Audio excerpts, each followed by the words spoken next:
Hi, and thank you for joining me today. My name's Sherry Duncan. My NDE experience happened in 1966. I was 9.5 years old. My aunt and my cousins invited me to go to the beach with them that day. It was a sunny, partially overcast day, and I was excited. I loved the ocean. So when we got to the beach that day, my male cousin, he was about 13 years old, him and I decided to walk down the shoreline to look for seashells and driftwood and whatever other treasures we could find. So we walked down the beach a ways, and I was looking down at my feet, and the ocean water unexpectedly came up and over my ankles. That was fine. I was looking down at my feet. I was looking at the bubbles, the suds in the ocean, and seeing if it washed anything up for me to find. And my cousin was a distance from me, up and to the right a little bit. And out of the blue, this large, powerful ocean wave with a strong undertow just came up and over me and swept me out into the ocean. It was completely unexpected. I didn't even see it coming. So the first thing that happened is I took a deep breath when the wave swept me out, and it pulled me under. And then it immediately pushed me back up, and I took a medium-sized breath that time, and then it pushed me under again. And then I came up a third time, and that time I barely got a breath in. I knew that I was going to be in trouble the third time down. So I was under the ocean water,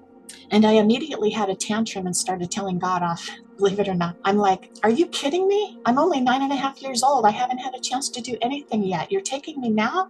And I was looking straight ahead through the waves kind of over to the right, and I sensed that God was right over there. And at that moment, something strange happened. I kind of split off into two versions of myself. I had the 9.5-year-old version of myself, and I was seeing out through her eyes. And then there was an adult version of me kind of behind my left shoulder and the back of my head. I could see the back of my head and my left shoulder. She was behind me, kind of right here. And I could see out of her eyes, and I could feel what she was feeling. And she was kind of observing the 9.5-year-old me having a tantrum and telling God off. And I could tell she was mildly amused that I was doing that. And I could see through my eyes at 9.5, but I could also see through her eyes, and I felt like an adult, which was really strange. So I felt like a 9.5-year-old, and I also felt like an adult, which was very confusing. I remember thinking, what is this? Anyway, we both floated there just for a moment. Couldn't have been more than a few seconds, looking down, waiting for God to answer us. And then out of the blue, we heard a woman's voice to the left of me and kind of in front. I didn't see the entity, but I could tell she was there. She was giving me kind of a download of information. I could hear like an inaudible voice inside my mind. So the first thing she said was, if God is taking you now, you might as well relax and not be afraid. There must be a good reason for it. And I believed in God at that young age, and for some reason that statement made sense to me. I thought, well, if God's taking me now, it must be really important. He must need me. So I immediately felt calm and relaxed. I didn't feel desperate anymore. I wasn't even aware of not being able to breathe or the fact that I was drowning. I just felt calm and peaceful and warm. I didn't feel wet. I felt great. The second thing she said is, notice the beauty around you. So when she said that, I looked up, and there were 3 rays of sun coming down through the pale green seawater. And I noticed that it was causing sparkling like little diamonds, like 3 or 4 little diamonds. And I was kind of just looking at the diamonds, the sunshine, and how beautiful it was. And then I noticed that the seawater was filled with little particles. And I realized at that moment that the sea was teeming with sea life, not just whales and large animals, but microscopic particles. And so I was zeroing in on those, and each one looked different, like little snowflakes. And so I was watching them kind of flowing in the water, and I felt my body also flowing kind of in unison with the particles. So I was noticing that. And then the next thing the woman said was, the ocean is feminine in nature, and mankind often underestimates her sheer power and capacity for construction and deconstruction.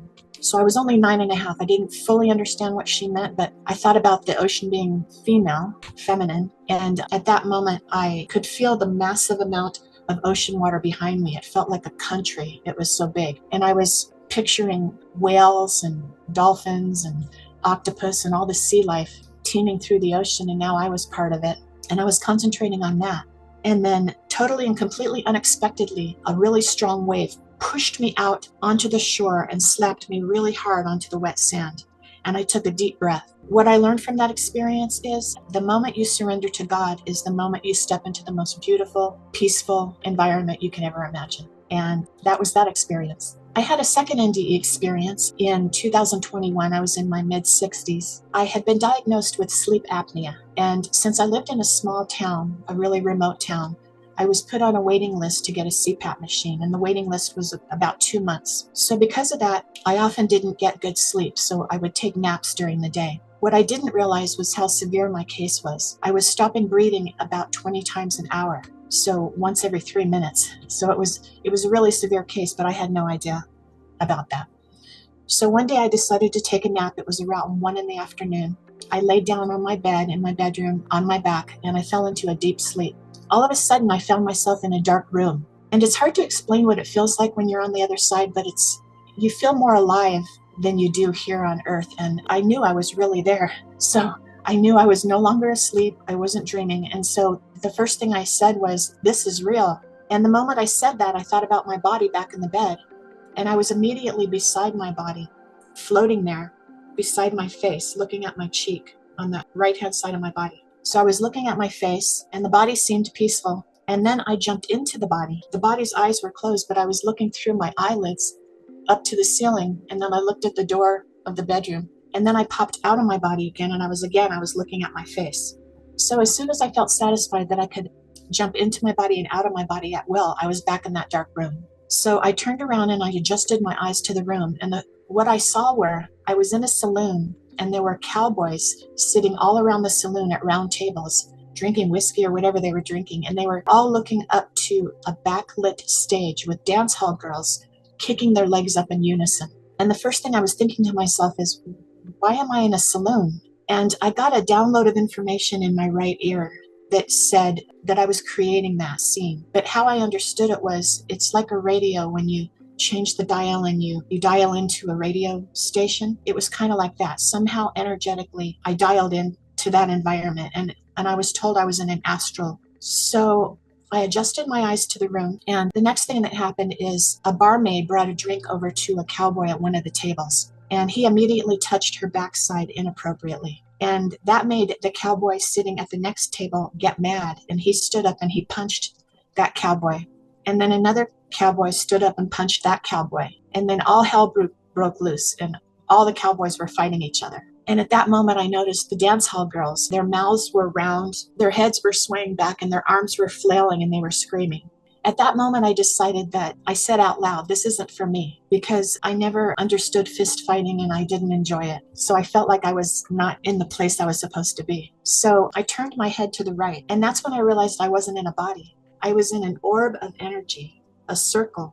And the reason I knew that is because when I turned my head to the right, the whole orb turned to the right at once, and I could feel it. It was still dark, but on my left-hand side, I could see a wall, and it looked like a beehive, a wall that was like a beehive in a honeycomb. It was full of, circles. And I instinctively knew that those circles were portals to other dimensions, but they weren't lit up, so I knew they weren't for me. So I was an orb of energy, and I kind of willed myself to go forward, and I turned completely to the right. And what I noticed is 12 feet in front of me was a large portal or opening. It was a circle.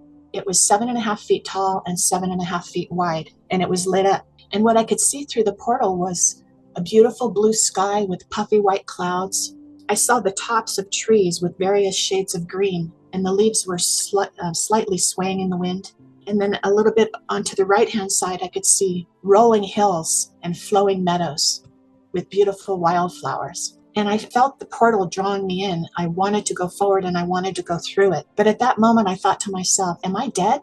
And a little bit of fear slipped in, just a little bit of fear. And as soon as that little bit of fear slipped in, I was immediately back in my body on the bed, and I opened my eyes. And I was immediately upset because I still felt that urge to go through that portal. And I wanted to see the beauty in there, and I wanted to see if I had any guides in there that could give me information. So I was upset, but I was also kind of in shock for what I had just experienced. And that was that experience. What I learned from that experience is the moment of death, when you actually die, is as easy as popping out of your body. It's like going through a door. I learned that your spirit or your light body can be an orb of energy. And when you're in that orb of energy, you have multiple perspectives at once. You can move at the speed of thought, and you can travel to anywhere you want just by thinking of that place. And I also would like to say that if you find yourself in a lower astral realm where you don't want to be, all you have to do is raise your thoughts, and you end up going to another place. So you can think of love, or you can think of Jesus, or you can think of God, whatever you want to think of.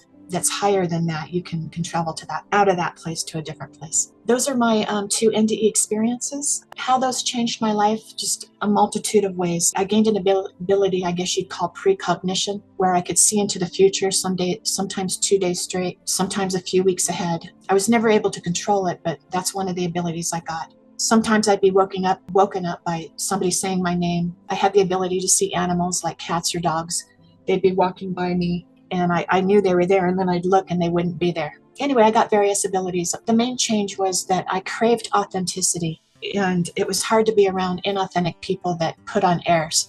That was really difficult for me. And another thing was I had a strong craving to complete my mission here on Earth, what I was sent here to do. Even though I wasn't fully sure what that was, I was always looking for clues to what it was. And those were the biggest ways that this changed me. Anyway, I'd like to thank you for watching this video, and stay in adventure.